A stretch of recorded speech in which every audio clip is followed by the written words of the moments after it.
Young Buck just detonated a live grenade on 50 Cent's front porch, daring the king of internet trolling to do something he hasn't done in 2 decades. Walk through his own neighborhood without an army. It was supposed to be a celebration. The man turned 45, threw himself a rodeo-themed party at his Nashville bar, and was posting the kind of content that makes you feel good. Him on horseback, chopping it up with the elders, soaking in love from the very streets that raised him. There was no smoke in the air, no subliminals. Just a southern OG surrounded by real ones, appreciating the fact he made it another lap around the sun. But while Buck was living in the moment, 50 Cent was watching from his phone. And if you know how this man moves, you know he wasn't watching to celebrate. He was looking for an angle, and he found one. Because before the sun even set on Buck's birthday, 50 Cent uploaded a post that wasn't just a joke, it was a psychological operation. He took the classic Dukes of Hazzard poster and recast it entirely. 50 as Bo Duke, Tony Yayo as the sidekick, and this is where it got vicious. He photoshopped Barilla onto Daisy Duke's body. The man he was mocking, Young Buck, was erased from the squad entirely, replaced, made invisible. The caption?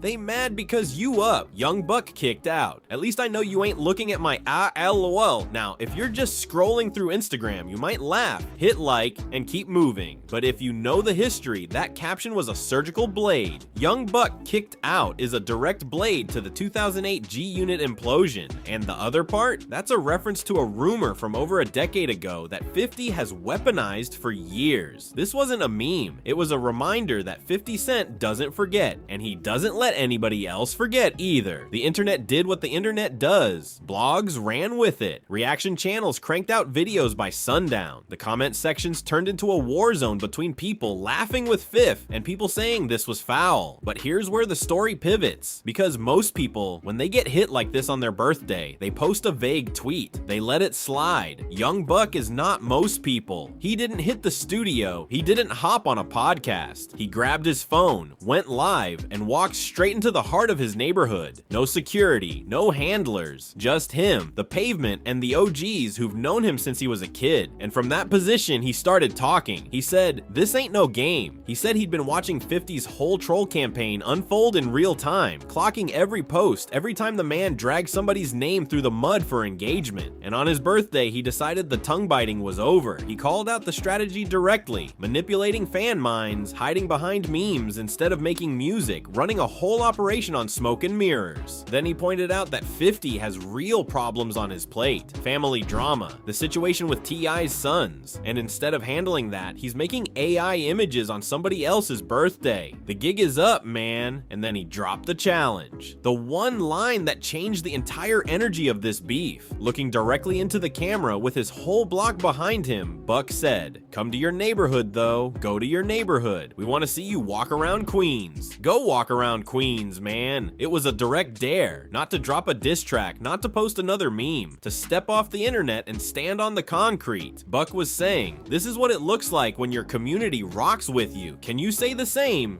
Now, some people will say it's unrealistic for 50 to walk through Southside Jamaica without causing a scene, but that's not the point. The point is principle. Buck was showing what real looks like, and he was challenging 50 to do the same. And then he closed the rant with a line that carried the weight of 18 years. "It's my C-Day, and I ain't signing to you no more, and I don't owe you a quarter." That was a direct reference to finally paying off a decade-old debt to 50 through bankruptcy court. The chain is off, the leverage is gone, but if Buck thought that was going to make 50 back down, he was mistaken. Within hours, 50 reposted Buck's own live footage with a caption designed to flip the script. He called him a broke boy, and said the only reason he can walk through his hood is because he's got nowhere else to go. Not humble, stuck, not home, trapped. And that reframe, that's the weapon that makes 50 so dangerous in public warfare. It doesn't matter if it's true. What matters is how fast it spreads. And broke boy spread like wildfire. Tony Yayo jumped in the comments, co-signing that the unit moves wherever they want. Blogs screenshotted everything before the post came down.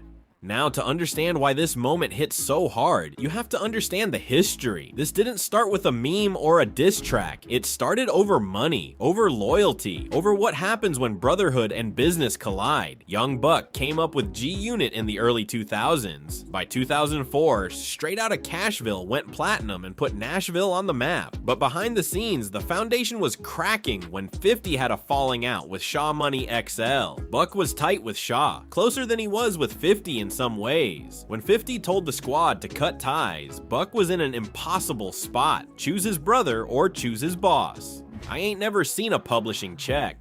That admission in an interview hit 50 like a betrayal, because in 50's world, you don't air family laundry. From that moment, it was over. In April 2008, 50 went on Hot 97 and publicly fired Young Buck. Cold, clinical, final. But the real damage didn't happen in public. It came quietly 2 months later, and it hit much harder. In June 2008, 50 Cent dropped something that would change the entire narrative. He leaked a private phone call he had secretly recorded a year earlier. 16 minutes of raw audio, no music, no filters, just Young Buck, the same artist who built his image as Cashville's toughest voice, completely breaking down. In that call, Buck isn't rapping, he's emotional, he's apologizing, he's asking not to be cut off. At one point, he admits he can't even bring himself to write a diss track against 50 because the bond between them feels too real, too deep to destroy. He talks about missing the family energy, wanting things to go back to how they were, and the entire time, 50 is recording. Quietly, calculated. That moment didn't just sting, it defined Buck's image for years. Almost 2 decades later, it still follows him. Every time this feud comes up, the same question echoes: can he actually win? Fast forward to now, and nothing feels accidental. When 50 posted that AI-generated image on Buck's birthday, it wasn't just trolling, it was strategy. Another move in a war that's been running for 18 years. One side shaping the story, controlling perception, the other side still swinging, still trying to reclaim ground, even after being knocked down more than once. But this time, something shifted. Buck's response didn't feel emotional or desperate. It felt grounded, solid. He wasn't speaking from a place of loss. He was speaking from his environment, his people, his reality, from Nashville, from the ones who actually stand behind him when the cameras are off. And that changes the energy completely. Now the internet is divided. Some are saying Buck finally found his footing, that he's no longer under anyone's shadow. Others argue that 50 already secured the win the moment Broke Boy started trending, proving once again that he controls the narrative better than almost anyone in the game. But here's what we know: Buck is independent now. The debt handled, the contract done, and for the first time in a long time, he's speaking without someone else holding the pen over his career. That matters, even if people don't want to admit it. So now the real question isn't about the past, it's about what comes next. Can Young Buck turn real-world respect into cultural momentum? Can support from his city translate into a bigger shift in how the industry and the internet see him? Or is 50 Cent's grip on perception so strong that no amount of reality can break it? And then there's the question nobody is saying out loud, but everyone is thinking: will 50 ever step out from behind the screen? Because Buck already showed up in real life. He stood on it. No filters, no edits, just presence. Now all eyes are on the king of trolling. Will he do the same?